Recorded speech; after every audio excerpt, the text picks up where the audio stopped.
In verses 1 to 5, Allah gives direct guidance to Prophet Muhammad. He is instructed to fear Allah alone and pay no mind to the whispers of the unbelievers and hypocrites. He is told to follow only the revelation that comes from Allah, the most trustworthy source of truth and guidance.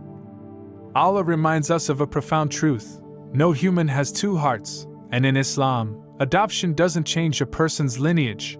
Adopted children must be called by their real father's names. This preserves identity and justice.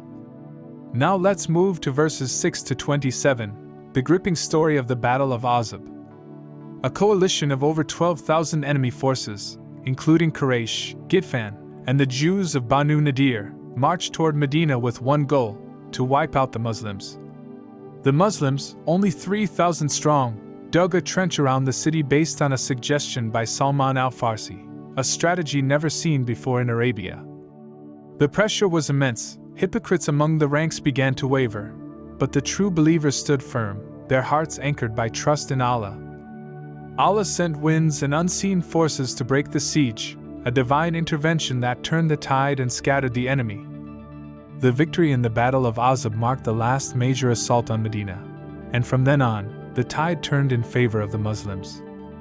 Allah praises the believers who stayed loyal and steadfast under pressure. He calls on all Muslims to be united, to support each other, and to take the Prophet as their perfect example.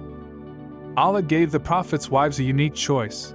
They could seek worldly life and be given material compensation, or they could choose Allah, His Messenger, and the hereafter. Choosing the latter meant a greater reward and a higher rank in paradise. Why such a choice? Because of their special position, being close to the Prophet meant their responsibilities, and their accountability, were greater than others. The wives were told to be careful with their words, not to speak with pride or flirtation, and to avoid actions that might be misunderstood.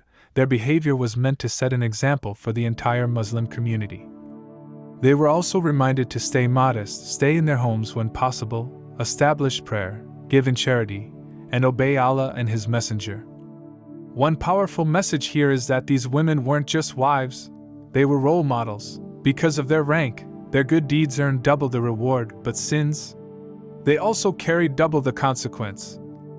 This principle isn't just for the Prophet's wives, it applies to others too, like scholars, or people of the book who embraced Islam. The closer you are to sacred knowledge, the more weight your actions carry.